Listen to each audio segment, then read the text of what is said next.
Hey everybody, how's it going? I'm Paul, I'm with the Dicey Review, and today we're going to be learning how to play the 1 to 4 player game Bot Factory from Eagle Gryphon Games.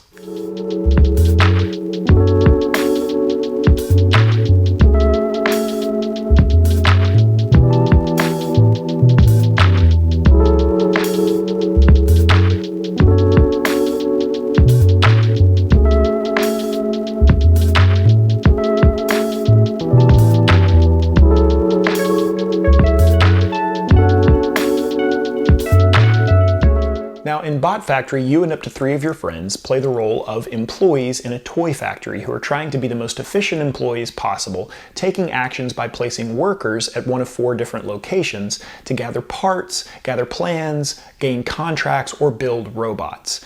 You have to be careful though, because the supervisors have sent along a helper named Sandra, who's going to make sure that everything's done in the right way. How does the game play? Well, let's get down to the table and find out.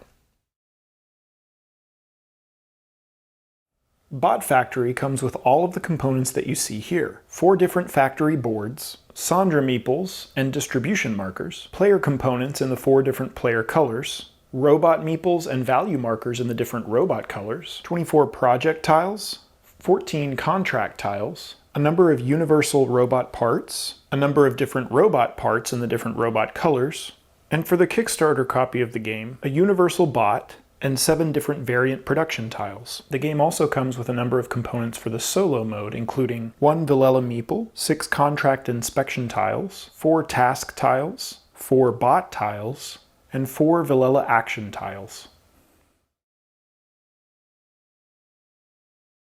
To begin setup, find the 4 main game boards and place them in the correct sequence 1 to 4. Then place the robots in their matching spaces on the assembly board. In a 3 or 4 player game, place all 4, and in a 2 player game, you would only place 3 out of the 4 robots.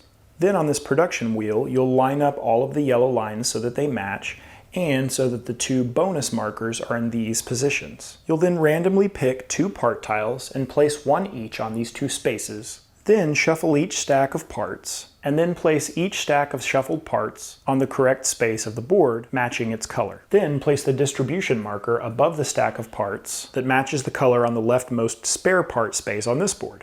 You'll then fill in all of these empty spaces on the production board, starting with this space and then going in this order. You'll first fill in a part from the stack that has the distribution marker above it, and then you'll move the distribution marker and fill in from the next stack. And when the distribution marker reaches this end of the board, it will wrap around and go to this stack. You'll continue doing this until all of these spaces are filled. And when you're done, the distribution marker should end up on the same stack that it started. Then on the project board, you'll shuffle all of the project tiles and then fill in all of the empty spaces with project tiles from that stack. After these spaces have been filled in, you'll place the remaining project tiles face down as a draw pile. Then you'll find and separate each of the universal part tiles by their type and place each stack on one of the appropriate spaces of this project board. Next, you'll fill in board 4, which is the finance board.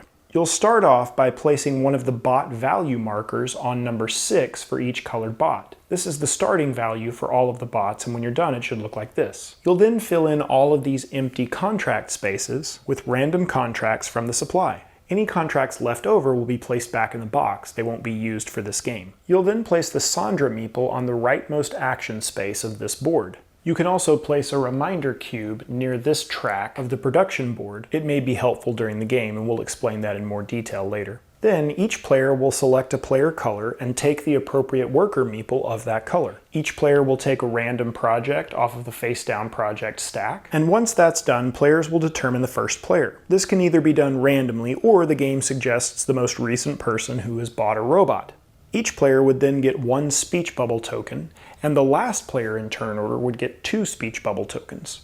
Turn order is clockwise in this game, so the orange player would be the last player in our current example. Turn order can and will change many times during the game, but this is how it will start off. The remaining speech bubbles can be placed near the play area in a general supply for each player. There are 9 total speech bubbles available, and no one can have more than their available 9 tokens. If all 9 are currently being used by a player, they can't gain any more of those tokens currently until they spend some. Then in reverse turn order, so in our example starting with the orange player, each player will take 1 part from the top of any part stack that they want. After this is done, you're ready to play. game of Bot Factory is played over a certain number of rounds until a game end condition is met. And each round will consist of the same 3 steps: moving workers, performing actions, and then a maintenance phase. Normally during the game, turn order is determined from left to right, meaning turns are taken starting with the person who's farthest to the left, and then the person who's next in line to the right would go. The first phase of each round is the move workers phase. During this phase, each player will move their worker to a different board to take actions. In the first round of the game, beginning with whoever was determined to be the start player, and then going in clockwise order, people will place their workers on one of the available action spaces on one of the board. For instance, this player could go to this location. Make sure that the player's workers are standing up, indicating that they haven't taken actions yet. We'll explain more why this matters in a moment. In all future rounds of the game, the move workers phase will work slightly differently. Turn order will be determined and resolved from left to right. So in this example, Sandra would be the first to move, followed by the orange, purple, and yellow player. All of the workers will be laying down from the previous actions phase. And when Sandra moves during the movement phase, Sandra will always stand up and move to the next available board in clockwise order in the leftmost available space, which in this example would be here. In the first round of the game, Sandra doesn't move, but in all future rounds, Sandra will move to the next board in clockwise order to the leftmost available space. In this example, it would then be the orange player's turn to move, as they were next in line after Sandra. When moving, a player has to move to a different board than the one that they're currently at. So in this example, the orange player could move to either one of the spaces on this board or any of the open spaces on this board. They wouldn't be able to move to this board because there are no open action locations. If Sandra is on the rightmost board location, like she would be at the start of the game, during the movement phase, she would wrap around to board 1 and then pick the leftmost available space to move to. Once all players have moved according to the rules, either in the very first round of the game or in future rounds, it would then be the perform action step. Players are allowed to take different actions depending on which board they're on. For instance, this board would allow players to place robot parts onto the empty robot spaces to construct a robot. This board would allow players to gain new parts so that they could build their robots on future turns. This board would allow players to either gain universal parts or gain new plans that will give them the blueprints they need to build robots. This board will allow players the opportunity to adjust the market value of how many points each robot is worth at the end of the game, or claim contracts which will give players an objective that could score them in-game points. During the resolve actions phase, players will resolve their actions from left to right. So in our example, the purple player would go first, as they're the first player going from left to right. After this player has resolved all of their actions, they will lay their worker down to show that they're no longer performing actions during the perform action step. It would then be the yellow player's turn to perform their actions, and when they're done, they would lay their worker down. It's important to note that this also includes Sandra. Sandra is considered during the resolve action step. Sandra takes individual actions on each of the 4 location boards. We'll look in detail at what Sandra's actions do, but we'll do that closer to the end of the video. It's also important to note that this turn order with all of the workers laid down is also the turn order for the following movement phase. So for instance, during the next movement phase, the purple player would move first, followed by the yellow player, orange player, and then Sandra. We'll start by looking at the actions that a player can take on the second board, the production board. During the perform actions phase, a player will be able to take a number of actions at this board depending on which space they've chosen with their worker. For instance, the purple worker in this example could take 1 to 3 actions on this board. A player can take 1 to 4 actions at this location and 1 to 6 actions at this location. One other important thing to note is that if a player takes this action at this particular location, they would gain a speech bubble by taking an action there. Each action at this location would allow a player to do one of 2 things. For one action, a player could fully rotate the wheel. So for instance, for one action, a player could rotate the wheel until the yellow lines match up at the next location. The other option a player has for one action point at this location is to remove one of the 2 parts from these 2 spaces off of the ramp and then put it in their supply. So for instance, the yellow player, as their second action, could remove this yellow part and place it in their player supply. Anytime a player rotates the wheel on their turn and one of the empty locations meaning one of these empty part locations, is in the top yellow shaded area, the player whose current turn it is gets to refill that empty space with any part from any stack that they want to. So for instance, our yellow player is trying to build a yellow robot. So they might choose this yellow part to fill in this empty space. This happens automatically and doesn't cost the player an action. Each of these boards, with the exception of the finance board, will have an executive action which can be taken at any time during a player's turn, before, after, or during their main action. On this particular board, the executive action says that at any time a player can discard 3 parts from their supply to gain the top part of any one of the 4 stacks. And once again, this can be done at any time on a player's turn. So for instance, a player could take one of their actions to remove a part, spend 3 parts and put them in the discard pile, to then gain the top part of a different stack, and then continue to take actions rotating the wheel and removing parts. Each board also has an action that Sandra will take while at that location, but we'll look at all of Sandra's actions later in the video. If a player removes a part from a location that has this bonus symbol above it showing a speech bubble and then a part on a conveyor belt, the player would immediately unlock a benefit that they could choose to utilize if they wanted to. This bonus would allow a player to spend a speech bubble to immediately place a part from their supply onto one of the robots. So for instance, on their turn, if the purple player had removed that part, they could spend one of their available speech bubbles, if they had one, to place a part on a robot, which would give them a reward, which we'll talk about later. And if they cover up another space, it could potentially unlock another bonus. It's important to note, however, that if a player ever interacts with a board as part of a bonus on another board, for instance, a player placing a part on this board by gaining a bonus on the production board, they're not allowed to use the executive action on the board that they're interacting with if it's not the main board that they're currently taking their action at. One final thing to mention about this production board is that there's this reminder cube where you can mark how many actions you've taken during your turn on this board. This can be especially helpful when you're taking up to 6 actions and potentially unlocking bonuses which may trigger other bonuses. This just makes sure that you don't lose track of how many actions you have left. At the project board, a player would be able to take 1 or 2 projects from this board depending on which location they come to. So for instance, if a player were to come to this location, they could gain 1 project, and this location they could gain 2 projects. When taking a project from the project board, a player can select any of the face-up projects. For instance, the player could take this project, and then if they wanted to, they could select this project. It's important to note that if a player takes a project from this location, they unlock the same bonus that we just looked at on the production wheel.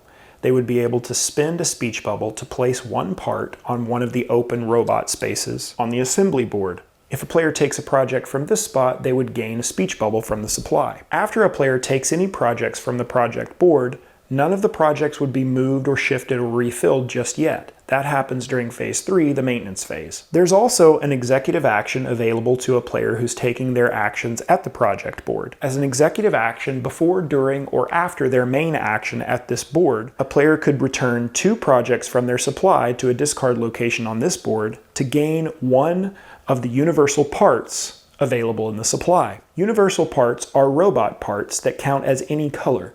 So for instance, this universal robot head could be treated as a red, green, blue, or yellow robot head when placing parts on the assembly board. These parts are limited as well, so if a player wants to take this action and there are no robot heads available, they would have to choose a different part until these parts are returned, and we'll look at how that happens in a moment. It's important to note that a player is only allowed to have up to 5 project tiles or 5 part tiles at the end of their turn. This includes projects that may be completed, and these projects can't be discarded. A player has to have a project tile to be able to complete a robot, and when a robot is completed, it will be placed on an applicable project to show that that project has been completed. If a player ever has more than 5 project or 5 part tiles at the end of their turn, they have to discard projects or parts until they only have 5 remaining. So the more robots you complete throughout the game, the less open projects you'll have to work with. You can never have more than 5. When a player comes to the finance board, they're allowed to spend a certain number of speech bubbles to take actions depending on which space they've selected. For instance, if a player selects this location, they could spend 1 to 2 speech bubbles. This location, they could spend 1 to 3 speech bubbles, etc. It's important to note that the player has to have the speech bubbles in their supply. So if this player were to come to this location, they could spend up to 3 speech bubbles, but if they only had 2, They would be limited by their current supply. When at this location, a player can do one of two things. They could spend speech bubbles to increase the value of robots, one bump for each speech bubble. So for instance, if a player spent 3 speech bubbles at this board, they could increase the yellow robot by 2 and the red robot by 1, for instance, or any mix of something like that.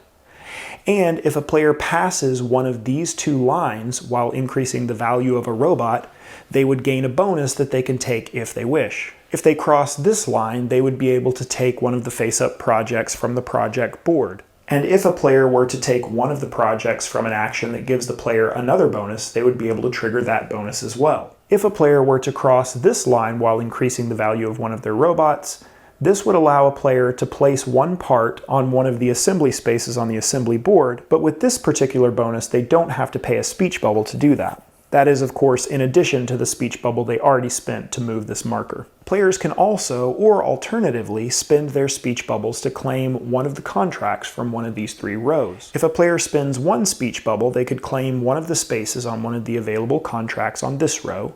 If they spend 2 speech bubbles, they could do the same on this row, or 3 speech bubbles, they could do the same on this row.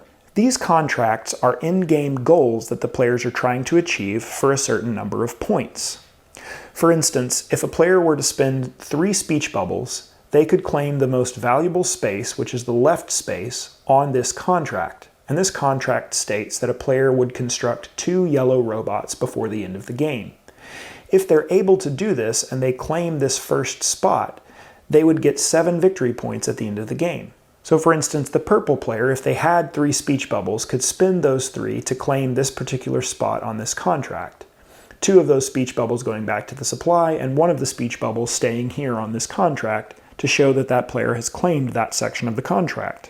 Each contract has 2 spaces, however, so on a future turn, if the orange player, for instance, wanted to come and go for this same goal, they could spend 3 speech bubbles and place one of those spent speech bubbles on the right side, showing that they're going for the secondary bonus of 5 points at the end of the game. In addition to the points on the contract, players will also gain points at the end of the particular row for completing one of the contracts in this row as well. So for instance, if a player were to claim this left most valuable space on this contract and complete it before the end of the game, they would get 5 plus 7 points at game's end. So you can see that claiming contracts on the 3rd row is very valuable. Each contract has space for up to 2 speech bubbles, and it's important to note that a player can only claim a contract once. So for instance, the purple player couldn't come back later and claim the second most valuable spot on this contract as well for additional victory points. And it's also important to note that you're only able to claim a contract if your action allows you to spend that many speech bubbles. So for instance, if the purple player were to have come here where it says 1 to 2 speech bubbles can be spent, they wouldn't be able to claim a contract on the 3rd row because that row requires the spending of 3 speech bubbles, and their action only allows them to spend up to 2. And there is no executive action on this finance board to look at. Finally, we can look at the assembly board. There are 3 spaces that a player can come to on the assembly board. This space would allow a player to put 1 part on one of the conveyor belts. This space would allow a player to place up to 2 parts on one of the conveyor belts, and this space would allow a player to place up to 3 parts on one of the conveyor belts. It's important to note, however, that if a player comes to this space, to take an action at this location, they would have to spend 1 speech bubble. If they don't have the speech bubble to spend, they can still occupy this space, but they just wouldn't be able to take any main actions at this location. They would, however, be able to come to this space to block it, and they could take executive actions at this location even if they don't have the speech bubble to take the main action to put out up to 3 parts. It takes 3 total parts to complete a robot, and each robot has a space for a head, a torso, and legs. So for instance, if the orange player had the correct 3 red robot parts, and they came to the location that allowed up to 3 robot part placement, they could complete this robot. Anytime a player places a part on a robot, they'll get a reward depending on which part it is.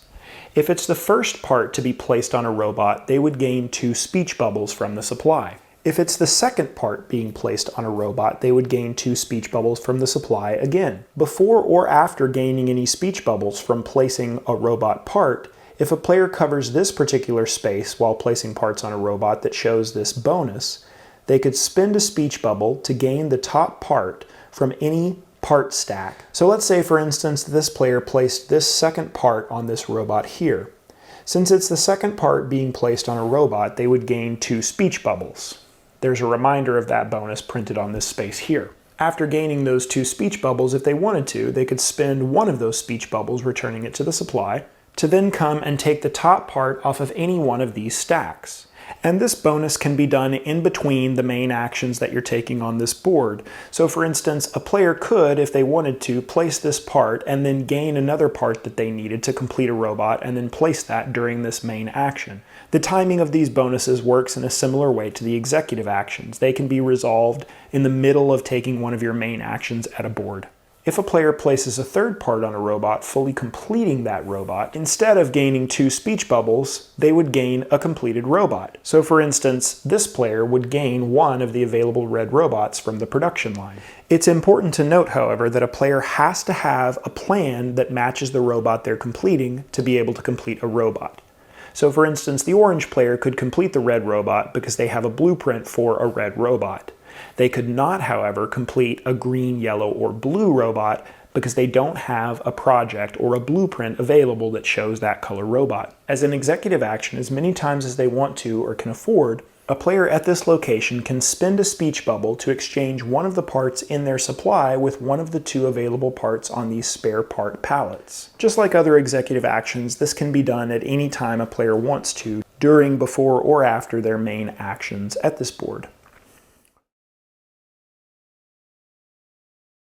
After all players are done taking their main actions at whatever board they've gone to, it would then be a maintenance phase, and each maintenance phase will follow the same steps. First, if there are any completed robots, all of the parts from the completed robot would be removed, placed in a discard pile above the appropriate robot part stack, and then the value of the completed robot or robots would be reduced by 1 if possible. Then, the bottom row of projects would be cleared out. In this example, there was only 1 to be cleared. And then any remaining projects would shift down as far as possible, and then the empty spaces would be refilled from the top of the stack.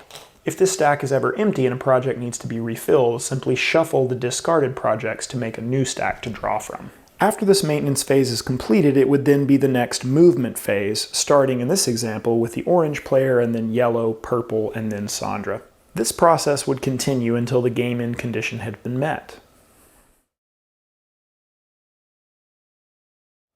Now it's time to talk about Sandra, how she impacts other players, and her actions. In a 2-player game, a player cannot move to the same location as Sandra. That's not allowed. It is possible, however, in a 2-player game for Sandra to move to a location where a player is. So for instance, in this example, Sandra would now need to move to board 1. There's already a player at this board, but Sandra could move to this location. Another player just wouldn't be able to then move to that board. In any player account, if a player ever wants to take an action at a location where Sandra is, they would have to pay an additional speech bubble. So in this example, the player would have to pay a speech bubble to take a location at this particular action space, and since Sandra is at their location, they would have to spend an additional speech bubble to take an action here. In the very first round of the game, Sandra is simply laid down without taking any actions. Thematically, she's still gathering her thoughts and her paperwork. In every other round of the game, starting from the second round on, whenever it gets to Sandra in the normal turn order, Sandra would lay down and take an action, and the action that she would take is different for every board, and we'll briefly go over those now. If Sandra takes an action at the assembly board, you would lay her down to show that she's taken her action, and then she would replace the 2 parts on the spare part pallets. You would first return these 2 spare parts to the appropriate discard pile, and then Sandra would fill in the empty parts using a distribution marker. So for instance, Sandra would first fill in using a blue, and then a green part, and then the distribution marker would end up over here. These parts would be taken from the top of the appropriate stack, not from the discard pile. If Sandra were to take an action at this particular location, all of the empty part locations would be refilled, starting with the top left space in the yellow zone and then going in a clockwise direction. So in this example, starting here and then going in clockwise direction, this space would be filled in first using the distribution marker as a reference. So first, a red part would be filled in from the top of the supply stack. Then a yellow part would be filled in from the top of the supply stack here. And finally, a blue part would be filled in from the top of the supply stack at this particular location. And the distribution marker would end up above the green parts. If Sandra takes an action here at this location, the two bottom projects would simply be filtered out, and then they would immediately be refilled following the same process that players use during the maintenance phase. Finally, if Sandra were to take an action here at the finance board, the robot or robots with the lowest value would be increased by 1. So in this example, since red has the lowest value, the red robot value would be increased by 1. If there's a tie for the lowest value, like in this example here, both robots would be increased by 1. The only exception to this is if all 4 robots have the same value. In this case, none of the values would be increased. So in this example right here, Sandra would complete their action without doing anything. The game would end as soon as one robot color is empty completely from the supply, or one player completes 5 robots of any color. So in our example, if a player built the last yellow robot, that would trigger the end of the game. The game would then end at the end of the maintenance phase of that round. At the end of the game, players will score points for a number of different things. First, they'll score points for all of the robot values for any completed robots they have. So in this example, each yellow robot is worth 10 points, each blue is worth 8, each red is worth 6, and each green is worth 5. Players would then assign their completed robots to their contracts to see if they've completed them. So for instance, the yellow player completed both a green and a yellow robot, meaning they've completed this contract. It's important to note that a player is not able to use a robot for more than one contract. So for instance, since this yellow player also claimed this contract over here, they would need another green robot to fulfill that contract. If players have completed the contract, they would gain the victory points based on which spot they claimed. So in this instance, the yellow player would get 5 victory points, and they would get the victory points at the end of the row of the contract that they currently claimed. So in this example, the yellow player would gain 5 plus 2 victory points. If a player claimed a contract but was unable to complete that contract, in this example here for instance, the player would lose those victory points instead of gaining them. So the yellow player would lose 2 victory points. It's important to note, however, that they would not also lose the victory point value at the end of the row. For each pair of speech tokens that a player has, they would gain a point. For each incomplete projectile that a player has, in this example, the yellow player wasn't able to complete this project during the game, they would lose 2 victory points. And for each part tile that a player has, they would lose a victory point as well. The player with the most points would win, and if there's a tie, the tied player with the most bots would win, and if there's still a tie, the tied player with an odd number of speech tokens wins, and if there's still a tie, the victory would be shared. Alright everybody, that was our video. Hopefully it was helpful and hopefully it was informative. If you still have any questions about how to play the game, please comment below, or you can always email me directly at thedicey@gmail.com, and I'll do my best to answer those questions for you. Also, if you want to see how the solo mode of this game plays, I did a full solo playthrough. That's already posted on the channel, and I'll link that video in the description of this video just in case you want to see how that mode of the game works. You can always connect with us by visiting our social media channels or by visiting our Board Game Geek Guild. And as always, if you enjoy what we're doing here at the channel, if you find this content useful, make sure to give us a thumbs up, subscribe, and hit that bell icon to be notified whenever I post new videos. All right, thanks so much for watching, everybody. Until next time, I'll see you at the table.